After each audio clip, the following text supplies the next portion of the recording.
Hoy uno de los oradores decía en la plaza que antes o con el gobierno anterior pensábamos si íbamos a pagar o no pagar ganancias y hoy estamos tratando de muchos mantener el empleo. Ustedes, Hernández de Cepa, hicieron un estudio que me parece interesante que tiene que ver con lo que ha ocurrido con el empleo en el sector privado en el último tiempo. Sí, yo creo que una de las motivaciones del paro de hoy tiene que ver con el empleo que no se genera, sino que se expulsa claramente y con la pérdida de poder adquisitivo. Esta es una diferencia respecto de la etapa anterior, porque hasta el 2015 hay una recuperación del poder adquisitivo de los trabajadores. Pero en términos de mercado de trabajo en sí, lo que sucede es que entre finales, 2018 exclusivamente y hasta febrero de 2019 tenés una pérdida de 160.000 puestos de trabajo en lo que tiene que ver con el sector privado registrado. ¿En un año? Solo en un año. 160.000. Mayoritariamente del sector industrial, esto es muy característico, y diría que le sigue en saga lo que tiene que ver con la actividad comercial. Con una característica, ha caído la producción industrial, con lo cual uno dice, bueno, acompaña el mercado de trabajo a la producción industrial que efectivamente va para atrás. Ahora, cuando uno mira los últimos 3 años, encuentra, por ejemplo, que la producción industrial rebota en 2017 un poquitito, pero no genera empleo. Claro. Sigue cayendo el empleo. Esto es muy característico. De hecho, hay más de 160.000 puestos de trabajo en la industria entre finales de 2015 y hoy, y en ningún mes, digamos, crece el empleo industrial en particular. ¿Cuál es la característica del empleo industrial? Y tiene salarios más altos. Entonces, sí, hay tal vez en los momentos de recuperación del empleo, como hubo tal vez en 2017, un reemplazo de empleos que tienen menos o mayores salarios por uno que tiene menos salarios. Entonces hay un doble proceso en el proceso más largo, hay un doble proceso de pérdida de puestos de trabajo, pero además de una caída sensible de la pérdida de poder adquisitivo. Solo 2018... en el empleo registrado privado, que en general son los salarios más altos, estás hablando de una pérdida de poder adquisitivo de al menos 11 puntos. ¿Y se vislumbra una mejora o no? Y a mí me da la impresión que esto es difícil que suceda porque, a ver, en el sector industrial, con la tasa de interés al 74%, parece realmente imposible. Es más, los anuncios del gobierno recientes, en otro de los problemas que tienen las pymes o el sector industrial, que son las tarifas, Sí. no les alcanza a la producción, digamos, o al comercio, con lo cual ahí no hay congelamiento de tarifas. No da la impresión que vaya a haber una recuperación de poder adquisitivo, que es tal vez lo que uno podría haber imaginado a finales de 2018. Dice, bueno, la inflación fue muy alta, tal vez en 2019 hay una recuperación como en 2017. No lo hubo. Y no lo hay. Un ejemplo, las jubilaciones aumentan 11,85 en marzo de este año. La inflación es la misma, 11,83. No o sea, llegás. uno daba por descontado casi que los jubilados iban a recuperar algo. Después podemos discutir metodología, si la inflación es la de los jubilados. Bueno, pero al margen de eso, no recuperaron nada. Con lo cual es muy difícil que el consumo se reactive y por lo tanto el sector industrial, yo diría que ahí no va a haber recuperación. En la construcción tiene una influencia, un peso significativo la obra pública. En el empleo público no se puede contratar.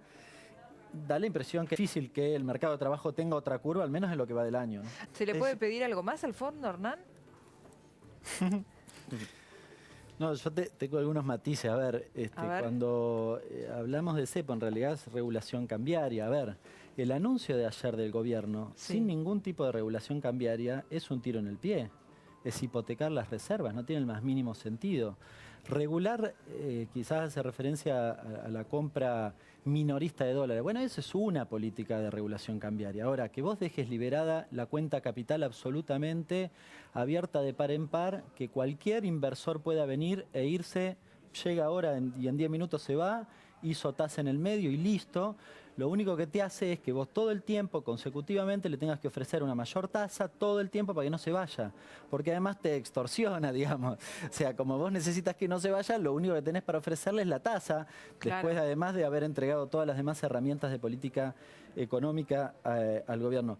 Las de Jai, en realidad, tienen que ver también con el control cambiario. Es la posibilidad de que vos discutas cuál es tu política de comercio exterior en relación a las importaciones. Yo no estoy de acuerdo que nosotros tengamos la Argentina abierta de par en par, porque eso nos trae, entre otras cosas, el problema central que tenemos acá. No creo que sea el déficit fiscal, creo que es justamente el déficit de balanza de pago. O sea, nosotros no generamos dólares. Este es el problema central, no generamos dólares. Y todo este problema no es porque gastamos más de lo que tenemos, sino porque no tenemos los dólares para pagar los compromisos que asumimos. Los benditos dólares, los agrodólares, digamos, ¿van a entrar tantos como el gobierno espera o cree?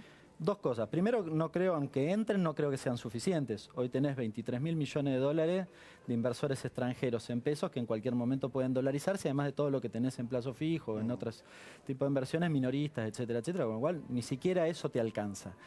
Pero además creo que lo que están o lo que van a hacer es tratar de especular a ver cuál es el tipo de cambio más atractivo. El primer trimestre de este año fue el peor de la era Macri en términos de liquidación. Y es lo que haría cualquiera, me parece, ¿o no? Bueno, puede ser, pero digamos, depende. Si no tenés regulación es lo que haría cualquiera. Y si tenés regulación también, tal vez también. Y porque muchos le apuntan a los exportadores y dicen, bueno, ayuden, hagan patria, pero quizá también hay que ver qué es lo que opinan ellos, ¿no? Si solamente se conforman con pagar las deudas que tenían y esperan, yo creo que o van más allá. Antes del interés particular que tienen los agroexportadores, está el interés de los argentinos. Y si efectivamente sus granos en el silo bolsa afectan al conjunto de los argentinos, tal vez hay que discutir seriamente cómo regular esa cuestión. Esa es mi mirada. Ahora, lo que digo es, en este contexto de regulación absoluta, lo más probable es que se sienten arriba del silo bolsa y esperen el mejor tipo de cambio. Hoy quizás liquidaron un poquito porque creían que puede bajar un par de días.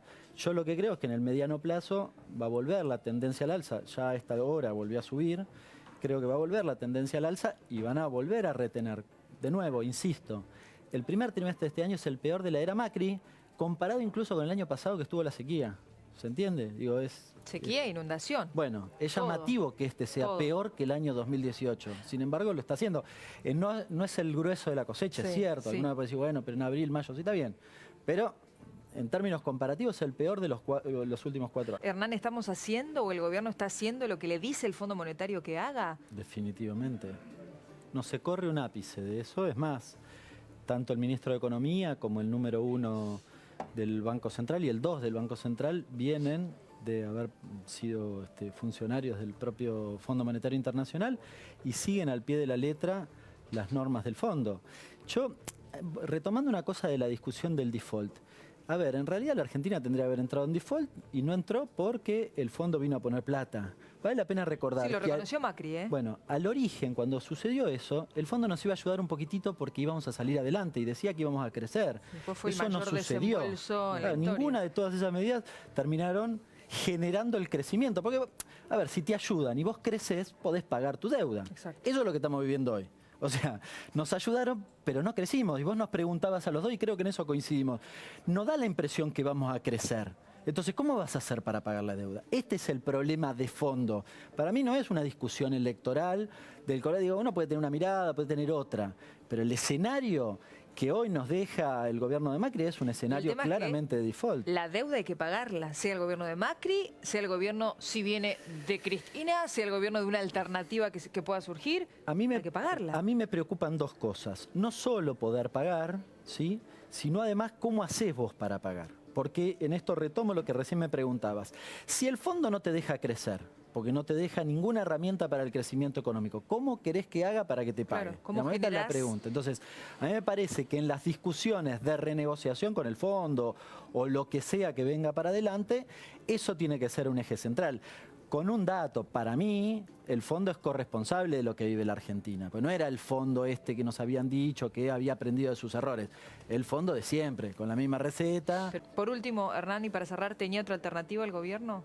Sí, definitivamente. Yo, es un poco provocador, pero hubiese preferido que siguieran con la mal llamada maquinita, ¿eh? No había ningún problema. Si la maquinita era salarios reales crecientes, crecimiento económico, poder adquisitivo creciente y más empleo, no sé, para mí era mucho mejor que este escenario. Me parece que el gobierno tenía la suerte echada en el sentido de que yo no creo que simplemente hayan acudido porque faltaban los dólares. Cuando uno mira la propuesta del Fondo Monetario Internacional, las observaciones que hace a la economía argentina, en noviembre de 2015, apenas antes de asumir el propio Mauricio Macri, es una hoja de ruta de toda la política que hizo Macri. Yo creo que son corresponsables del fondo, no es responsable exclusivamente. Claro, Macri es el principal responsable y estaba ahí escrito, decía aumento de tarifa, decía reducir el déficit fiscal, decía ajuste fiscal y sobre todo del empleo público. Bueno, toda esa hoja de ruta de regulación absoluta de la cuenta capital,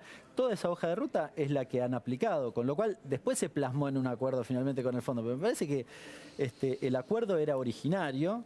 No, yo comparto que, digamos, queremos lo mejor y a mí me gustaría que en este momento el gobierno tome las riendas de la economía, porque me da la impresión que ni siquiera decide y que las decisiones que toma nadie le cree. Y esto es un problema para el conjunto de los argentinos. Yo puedo tener muchas diferencias en sus políticas, pero necesitamos que conduzcan la economía, porque si no es un gran problema para todos. Gracias a los dos. Hernán Lecher.